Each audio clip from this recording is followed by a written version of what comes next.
ಅಭಿಪ್ರಾಯಗಳನ್ನ ಸಂಗ್ರಹಿಸಿ ದೂರದೃಷ್ಟಿಯಿಂದ ಕೆಲಸ ಮಾಡುವಂತ ಇದು ವೇದಿಕೆ. ಈ ಸಭೆಯ ಅಧ್ಯಕ್ಷರು ಮತ್ತು ನಮ್ಮ ಕ್ಷೇತ್ರದ ಶಾಸಕರವರೇ, ಅನ್ಯ ವ್ಯಕ್ತಿಗಳೇ, ಬಾಬಾ ಸಾಹೇಬ್ ಅಂಬೇಡ್ಕರ್ ಅವರ ಕಂಚಿನ ಪ್ರತಿಮೆಯನ್ನ ಹೊಸದಾಗಿ ತಯಾರಿ ಮಾಡಿ ಅದನ್ನ ಅನ್ವೈಲಿಂಗ್ ಮಾಡುವುದರಲ್ಲಿ ನಾವು ಎಷ್ಟು ಮಟ್ಟಿಗೆ ಸಂತೋಷವಾಗಿ ಇರ್ತಾ ಇದ್ರೆ ಅಷ್ಟು ಮಟ್ಟು ಸಂತೋಷವಾಗಿ ನಮ್ಮ ಯುನೈಟೆಡ್ ಫ್ರಂಟ್ ವತಿಯಿಂದ ನಮ್ಮ ಸಂಪೂರ್ಣ ಬೆಂಬಲ ಅದಕ್ಕಿದೆ. ಇಲ್ಲಿ ಕೆಜಿಎಫ್ ಅಂತ ಬಂದಾಗ ಬಾಬಾ ಸಾಹೇಬ್ ಅಂಬೇಡ್ಕರ್ ಅನ್ನುವ ಆ ಹೆಸರಿಗೆ ಇಂತ ಜೆ ಭೀಮ್ ಅನ್ನುವ ಆ ಘೋಷಣೆಗೆ ಇರತಕ್ಕಂಥ ಬಲ ಈ ಕೆಜಿಎಫ್ ನ ಚರಿತ್ರೆಯಲ್ಲಿ ಬೇರೆ ಮಾಡಕ್ಕಾಗಲ್ಲ. ಆದ್ದರಿಂದ ನಮ್ಮ ಬೇಡಿಕೆ ಏನಿತ್ತು, ಆಗಸ್ಟ್ 15 ಒಳಗೆ ಅದನ್ನ ಅನ್ವೈಲಿಂಗ್ ಮಾಡಬೇಕು ಅನ್ನುವ ಒಂದು ರಿಕ್ವೆಸ್ಟ್ ಇತ್ತು. ತಾವು ಒಂದು ದಿನಾಂಕವನ್ನ ನಿಗದಿ ಮಾಡಿದ್ದೀರಿ, ಅದರಲ್ಲಿ ನಮಗೇನು ಅಭ್ಯಂತರ ಇಲ್ಲ. ಯಾವತ್ತಾದ್ರೂ ಅದನ್ನ ಮಾಡಬಹುದು. ಬಿಫೋರ್ ಆಗಸ್ಟ್ 15 ಮಾಡಬೇಕನ್ನುವ ಬೇಡಿಕೆ ಇತ್ತು. ಅದರ ಒಳಗೆ ಮಾಡೋದ್ರಿಂದ ಅದರಲ್ಲಿ ಏನು ಇಲ್ಲ. ಮತ್ತೆ ಒಂದು ಪ್ರೋಟೋಕಾಲ್ ಸಿಸ್ಟಮ್ ಏನಿದೆಯೋ ಅದು ಖಂಡಿತವಾಗಿ ಅಧ್ಯಕ್ಷರು ಪಾಲನೆ ಮಾಡುತ್ತಾರೆ ಅನ್ನುವ ನಂಬಿಕೆ ನನಗಿದೆ. ಯಾಕಂದ್ರೆ ನಾವು ಕೂಡ ಒಂದು ಡೆಪ್ಟಿ ಕಮಿಷನರ್ ಅಕೋಲಾ ಅವರಿಗೆ ಒಂದು ಮೆಮೊರಂಡಮ್ ಅನ್ನ ಕೊಟ್ಟಿದ್ದೇನೆ. ಕಾರಣ ಇಷ್ಟೇ, ವೈಯಕ್ತಿಕವಾಗಿ ಯಾರ ಮೇಲೇನೂ ನಮಗೇನು ದ್ವೇಷಗಳಿಲ್ಲ. ಒಂದು ನಗರಸಭೆ ಆಡಳಿತದಲ್ಲಿ ಏನು ಅಡ್ಮಿನಿಸ್ಟ್ರೇಟಿವ್ ರೋಲ್ ಇದೆ, ಏನು ಶಾಸಕರ ಗಮನದಿಂದ ಎಲ್ಲ ನಡೀತಾ ಇದೆ, ಅದೇ ರೀತಿಯಲ್ಲಿ ಈ ಕಾರ್ಯಕ್ರಮದ ಏನಿದೆಯೋ ಬಾಬಾ ಸಾಹೇಬ್ ಅಂಬೇಡ್ಕರ್ ಅವರ ಸ್ಟ್ಯಾಚ್ಯೂವನ್ನ ಅನ್ವೈಲಿಂಗ್ ಮಾಡತಕ್ಕಂತಹ ಕಾರ್ಯಕ್ರಮವನ್ನ ಸ್ಟ್ರಿಕ್ಟ್ ಪ್ರೋಟೋಕಾಲ್ ಪ್ರಕಾರನೇ ಬೇಕು. ಅದರಲ್ಲಿ ಎಲೆಕ್ಟೆಡ್ ಕಮಿಟಿ ಯಾರು ಇಲ್ಲ.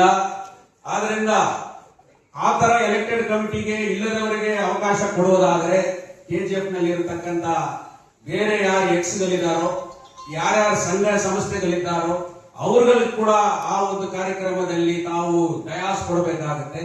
ಆದ್ರಿಂದ ನಮ್ಮ ಸೇವ್ ಕೆಜಿಎಫ್ ಯುನೈಟೆಡ್ ಫ್ರಂಟ್ ವತಿಯಿಂದ ನಾವು ಡಿಮಾಂಡ್ ಏನಂದ್ರೆ, ಆ ಏನು ಅನ್ವೈಲಿಂಗ್ ಕಾರ್ಯಕ್ರಮ ಅವತ್ತು ಮಾಡ್ತೀರೋ ಅದರಲ್ಲಿ ಸರ್ಕಾರದ ನಿಯಮಗಳೇನಿದೆ, ಪ್ರೋಟೋಕಾಲ್ ಸಿಸ್ಟಮ್ ಏನಿದೆ, ಅದನ್ನ ಖಂಡಿತವಾಗಿ ಪಾಲನೆ ಮಾಡಬೇಕು ಅಂತ ನಮ್ಮ ಬೇಡಿಕೆ ಇದೆ. ನಾವು ಕೂಡ ಏನು ಈ ಬಾಬಾ ಸಾಹೇಬ್ ಅಂಬೇಡ್ಕರ್ ಅವರ ವಿಚಾರವನ್ನ ದೊಡ್ಡದು ಮಾಡಿ ಇರತಕ್ಕಂತ ಕ್ಷೇತ್ರದ ಶಾಸಕರಿಗೆ ವಿರೋಧವಾಗಿ ಹೋರಾಟಗಳೇನು ಮಾಡಿಲ್ಲ.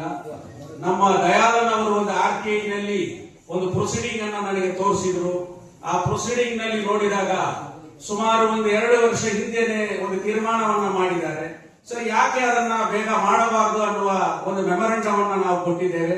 ಅದರ ಒತ್ತಡಗಳು ನಮ್ದು ಇರುತ್ತೆ ಹೊತ್ತು ಅದು ಬೇಗ ಆಗಬೇಕೆನ್ನುವ ಆಸೆ ಇದೆ ಹೊತ್ತು ಅದರ ಯಾರಿಗೋ ವಿರೋಧವಾಗಿ ಒಂದು ರಾಜಕೀಯವಾಗಿ ನಾವು ಇನ್ನೊಂದು ಮಾಡಬೇಕಂತ ಇದು ಇಲ್ಲ. ಸೊ ನಾವು ಅದನ್ನೇ ಮಾಡಿದ್ದೇವೆ. ಇದು ಏನು ರಿಸ್ಟ್ರಿಕ್ಟೆಡ್ ಇದಕ್ಕೆ ಕಾರ್ಯಕ್ರಮ ಇದ್ರೂ ಕೂಡ ಖಂಡಿತವಾಗಿ ನಮ್ಮ ಸ್ಥಳೀಯ ಶಾಸಕರು ಏನು ಬಾಬಾ ಸಾಹೇಬ್ ಅಂಬೇಡ್ಕರ್ ಹೆಸರಲ್ಲಿ ಒಂದು ದೊಡ್ಡ ಮಟ್ಟದಲ್ಲಿ ಆ ಪಾರ್ಕ್ ಏನ್ ಮಾಡ್ತಾ ಇದ್ದಾರೋ, ನನ್ನ ಸಲಹೆ, ನಾನು ಗುಲ್ಬರ್ಗಾ ಹೋಗಿದ್ದೆ. ಗುಲ್ಬರ್ಗಾದಲ್ಲಿ ನಮ್ಮ ಕಾಂಗ್ರೆಸ್ ನಮ್ಮ ಆಲ್ ಇಂಡಿಯಾ ಪ್ರೆಸಿಡೆಂಟ್ ಸನ್ಮಾನ್ಯ ಶ್ರೀ ಮಲ್ಲಿಕಾರ್ಜುನ ಖರ್ಗೆ ಸಾಹೇಬರು ಅವರ MP ಫಂಡಿಂದ ಅಲ್ಲಿ ಒಂದು ಬುದ್ಧಗಯ ಒಂದು ಅಲೋನ್ ಪ್ಲೇಸ್ ಅಲ್ಲಿ ಅದನ್ನ ಕನ್ಸ್ಟ್ರಕ್ಟ್ ಮಾಡ್ತಾ ಇದ್ದಾರೆ. ಅಲ್ಲಿ ನಾನು 2 ದಿವಸ ಇದ್ದೆ. ಅಲ್ಲಿ ಒಂದು ಸ್ಟಡಿ ಸೆಂಟರ್ ಹೆಂಗಿದೆ ಅಂದ್ರೆ ಅಲ್ಲಿ ಹೋದ್ರೆ ಅಷ್ಟು ಮಟ್ಟಿಗೆ ಚೆನ್ನಾಗಿ ಕಟ್ಟಿದ್ದಾರೆ. ಸೊ ತಾವು ಕೂಡ ಅದನ್ನ ಒಂದ್ಸಾರಿ ನೋಡಿದೆ. ಅದೇ ರೀತಿಯಲ್ಲಿ ಯಾಕಂದ್ರೆ ತಾವು ಏನು ಸ್ಥಳ ಸೂಚನೆ ಮಾಡಿದಿರೋ ಅದು ಕೂಡ it is a peaceful place, mountain surrounded place. ಅಂತ ಪ್ಲೇಸ್ ಅಲ್ಲಿ ಸಿಮಿಲರ್ ಅದು ಗುಲ್ಬರ್ಗಾದಲ್ಲಿ ಇದೆ. ಒಂದು ಸಿಟಿಯಿಂದ 15 kilometres away from the main city ಅಲ್ಲಿ ಕಟ್ತಾ ಇದ್ದಾರೆ, ಕಂಪ್ಲೀಟ್ ಆಗ್ತಾ ಇದೆ. ಸೊ ಆ ತರ ಒಂದು ಇಟ್ ಇಸ್ ಅನ್ ಎಕ್ಸಾಂಪಲ್. ಆ ತರನು ತಾವು ಮಾಡಬಹುದು. ತಮ್ಮ ಪ್ರಯತ್ನ ಏನಿದೆಯೋ ಅದಕ್ಕೆ ಸೇವ್ ಕೆಜಿಎಫ್ ಯುನೈಟೆಡ್ ಫ್ರಂಟ್ ಇಂದ ಎಲ್ಲಾ ರೀತಿಯಲ್ಲಿ ತಮಗೆ ಬೆಂಬಲ ಇದೆ. ಅದನ್ನ ತಾವು ಬೇಗವಾಗಿ ಅದನ್ನ ಮಾಡಬೇಕಾಗೋದು ಕೂಡ ನಮ್ಮ ಇದಿದೆ. ಅದೇ ರೀತಿ ಇಲ್ಲಿ ಕೋರ್ಟ್ ಪಕ್ಕದಲ್ಲಿ ಒಂದು ಅಂಬೇಡ್ಕರ್ ಇದಿದೆ. ತಾವೇ ಅದನ್ನ ಸ್ಟೇ ತಗೊಂಡಿದ್ದೀರಿ, ಅದರಿಂದ ಅದು ಉಳಿದಿದೆ. ಬಟ್ ನನ್ನ ಡಿಮಾಂಡ್ ಏನಂದ್ರೆ ಅದನ್ನ ಎಷ್ಟು ಬೇಗ ಎಷ್ಟು ಬೇಗ ಸರ್ಕಾರದಲ್ಲಿ ಆ ಬಿಲ್ಡಿಂಗ್ ಅನ್ನು ಕೂಡ ಒಡೆಯದೆ ಆಲ್ಟರ್ನೇಟ್ ಸಿಸ್ಟಮ್ ಅಲ್ಲಿ ಮಾಡಬೇಕು. ಮತ್ತು ಕೋರ್ಟಿಗೆ ಎಷ್ಟೋ ಎಲ್ಲಾ ಕಡೆಯಿಂದ ಬರ್ತಾ ಇದ್ದಾರೆ, ನಾವು ಕೂಡ ಬಾರ್ ಸೆಕ್ರೆಟರಿ ಆಗಿದ್ವಿ, ಎಲ್ಲರೂ ಕೂಡ ಕೇಳ್ತಾ ಇದ್ದಾರೆ. ಬಟ್ ಅದು ಒಂದು ಒಳ್ಳೆ ಪಾರ್ಕ್ ಇದ್ರೆ, ಸಿಸ್ಟಮ್ ಆಗಿದ್ರೆ ಮಧ್ಯಾಹ್ನದಲ್ಲಿ ಕ್ಲೈಂಟ್ಗಳು ಕೂಡ ಹೋಗಿ ಅಲ್ಲಿ ಹೊರಗಡೆ ಕೂತ್ಕೊಂಡು ಊಟ ಮಾಡಬಹುದು. ನಾವು ಕೂಡ ಯಾರಾದ್ರೂ ಲಾಯರ್ಸ್ ಹೋಗಿ ಅಲ್ಲಿ ಹೊರಗಡೆ ಕೂತ್ಕೊಂಡು ಮಾಡಬಹುದು. ಜಡ್ಜಸ್ ಕ್ವಾರ್ಟರ್ಸ್ ಇದೆ, ಅವರಲ್ಲಿ ಕೂಡ ಅಲ್ಲಿ ಹೋಗಿ ವಿಶ್ರಾಂತಿ ತಗೋಬಹುದು. ಸೊ ಈ ರೀತಿಯಲ್ಲಿ ಆ ಪಾರ್ಕ್ ಅನ್ನ ತಾವು ಅಭಿವೃದ್ಧಿ ಮಾಡಬೇಕು. 5ನೇ ತಾರೀಕು ತಾವೇನು ನಿಗದಿ ಮಾಡಿದಿರೋ ಅದರಲ್ಲಿ ನಮ್ಗೇನು ಅಭ್ಯಂತರ ಇಲ್ಲ. ಸೇವ್ ಕೆಜಿಎಫ್ ಫುಲ್ ಸಪೋರ್ಟ್ ಮಾಡುತ್ತೆ. ಪ್ರೋಟೋಕಾಲ್ ಅನ್ನು ಮಾತ್ರ ಸಿಸ್ಟಮ್ಯಾಟಿಕ್ ಆಗಿ ಮಾಡಬೇಕನ್ನೋದು ನನ್ನ ಬೇಡಿಕೆ. President Jyoti Basu and Secretary Dayanand for past 1 year to replace the damaged cement statue and install a brass statue. So our municipal commissioner, our honorable DC was got retired, and our madam has taken the initiative and given the tender and brought the statue and they installed, and madam has fixed the date for inaugurating the 3rd brass statue in KGF. First statue is there at Sivarajanagar, second at Bemal, and this is the 3rd brass statue. So on behalf of this organization, I once again extend my sincere thanks and gratitude for madam. At the same time, and also to the President Sale Committee Jyoti Basu, Secretary Dayanand, and other office bearers, coordinators, and ನಮ್ಮ ಮುಳಬಾಲ್ ತಾಲೂಕಿನ நோக்கம் ஏற்கனவே சிலை விரிசலடைந்தது. அதை புதுப்பிக்க வேண்டும் என்று பல தரப்பில் பலவிதமாக சொன்னார்கள். சொன்னவர்கள் மார் தட்டுகிறார்கள் என்ற அர்த்தம் அல்ல, புரிந்து கொள்ள வேண்டும். உணர்வு பூர்வமாக அவர்கள் இந்த ஊரை காப்பாற்ற வேண்டும் என்பதற்காக தெரிவித்தார்கள் என்பதை நான் நினைவு கூறுகிறேன். எனவே இந்த சிலை திறப்பு விழா எப்படி நடத்த வேண்டும், யார் திறக்க வேண்டும் என்பதற்காக மட்டும்தான் இங்கே இந்த நிகழ்ச்சி நடக்கிறது என்பதை தெரிவித்துக் கொள்கிறேன்.